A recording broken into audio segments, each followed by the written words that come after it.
নমস্কার, আমি অ্যাস্ট্রোনুপ।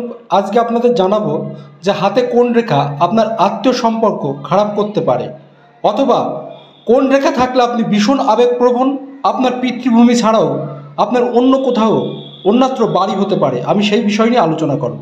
তাহলে সর্বপ্রথম আপনাদের হাত দেখুন। ছেলে হলে অবশ্যই ডান হাত এবং মেয়ে হলে অবশ্যই বাঁ হাত দেখবেন। সর্বপ্রথম দেখুন আয়ুরেখা। এই আয়ুরেখা ঠিক এইভাবে যে রেখাটি নিচের দিকে নেমে এসছে এটিকে আমরা আয়ুরেখা বলি। আয়ুরেখার যদি উপর দিকে রাহুর ক্ষেত্র এখানে দুটো এরকম রেখা বা একাধিক যদি এরকম আড়ি রেখা থাকে তাহলে আপনার আত্মীয় সম্পর্ক ভালো হবে না।